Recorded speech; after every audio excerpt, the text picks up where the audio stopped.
નમસ્કાર, હું રાજ. આપ જોઈ રહ્યા છો સ્પાર્ક ટુડે ન્યૂઝ. વડોદરાની ગોત્રી હોસ્પિટલમાં સર્વાઇકલ સ્પાઇનલ કોર્ડ ડિકમ્પ્રેશનની જટિલ સર્જરી સફળતાપૂર્વક કરવામાં આવી છે. છેલ્લા 6 મહિનાથી ગરદનના દુખાવા અને ચાલવામાં ભારે મુશ્કેલીથી પીડાતા 41 વર્ષીય શ્રમજીવી દર્દી માત્ર 5 ડગલામાં જ ચાલી શકતા હતા.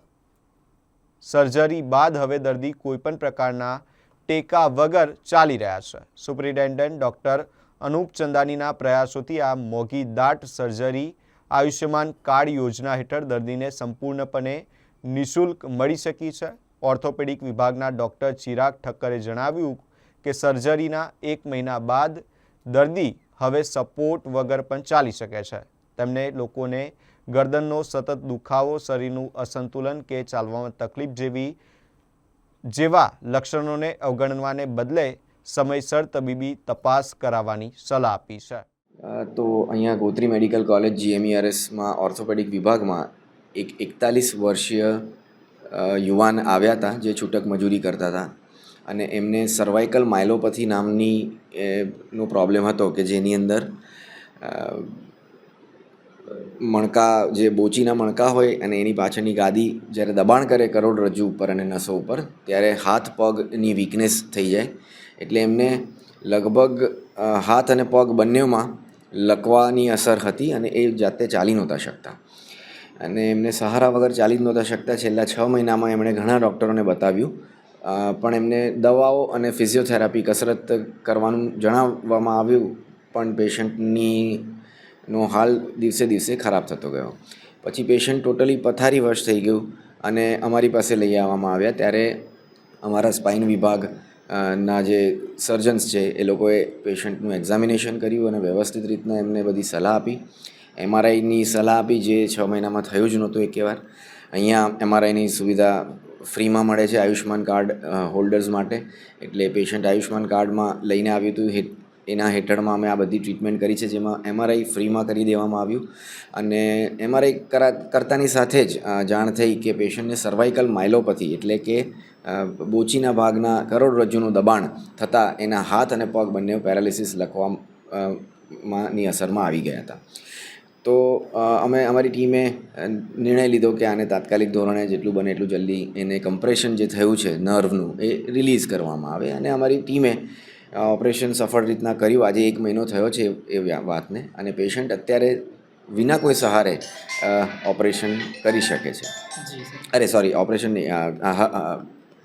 હલનચલન કરી શકે છે અને એમને કોઈ જ તકલીફ નથી, કોઈ સહારાની જરૂર નથી પડી રહી અને પેશન્ટ ઘણું ખુશ છે, સારું છે અને અમે લોકો પણ ખુશ છીએ અને હજી રિકવરીની સંભાવના વધારે છે બિકોઝ હજી તો મહિનો જ થયો છે અને ફિઝિયોથેરાપીને બધું ચાલે છે અને MRI ઓપરેશન પછીનો જે છે એમાં તદ્દન રીતે દબાણ જે હતું એ જતું રહ્યું છે. સ્પાઇનલ કોર્ડ ખુલી ગયો છે અને સારું રિઝલ્ટ આવ્યું છે. પેશન્ટ હોસ્પિટલની અંદર ઓપરેશન પહેલાં અને પછી મળીને લગભગ 10 દિવસ જેવું રહ્યા હતા. અત્યારે ઘણું સારું છે. એમનો પાવર જે ગ્રેડ 1 કે ગ્રેડ 0 હતો એ હવે ગ્રેડ 3+ થઈ ગયો છે, ગ્રેડ 4 જેવો પહોંચી ગયો છે લોઅર લિમ્સમાં. એટલે એ જાતે ચાલી શકે છે. મિનિમમ 3 થી 4 લાખ રૂપિયા થાય આ ઓપરેશનનું અને આ તો અમારા ત્યાં સુપ્રિન્ટેન્ડન્ટ સાહેબ બહુ જ પ્રોમ્પ્ટ છે, પ્રો છે અને એ અમને અમારા ડિપાર્ટમેન્ટને ઘણી મદદ પૂરી પાડે છે. એટલે આયુષ્યમાન કાર્ડ હોલ્ડર્સને અહીંયા કશું જ આપવાનું થતું નથી હોતું અને આ ઓપરેશન તદ્દન ફ્રીમાં કરી દેવામાં આવ્યું છે.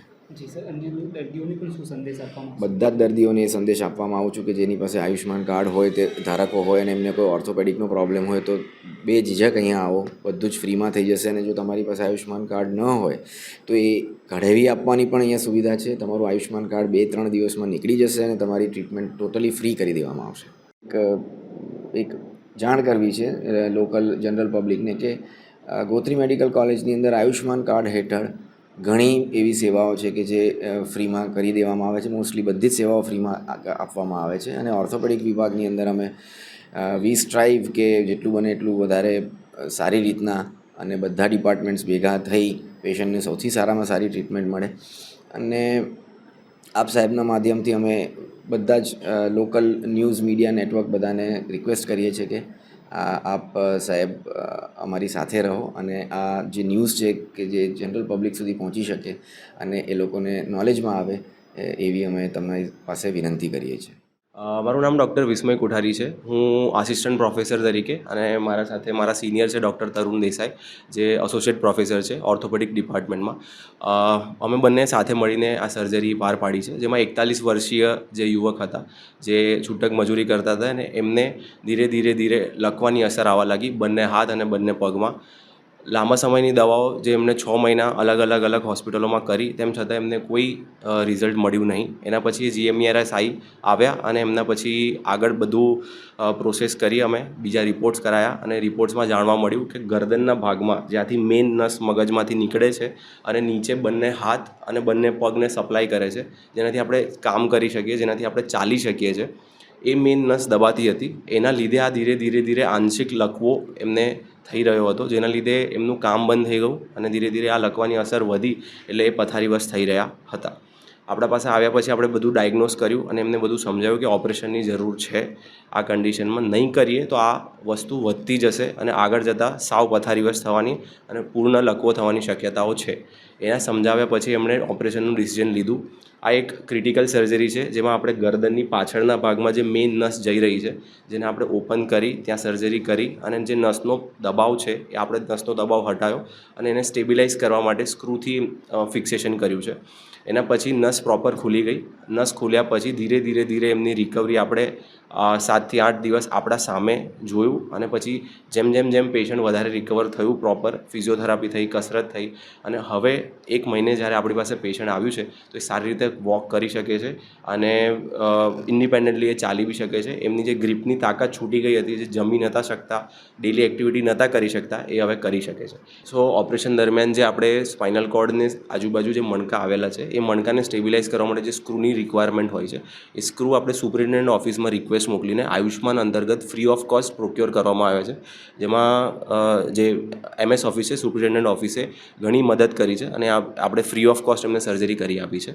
એના પછી આ સારી રિકવરી એમને પ્રાપ્ત થઈ છે.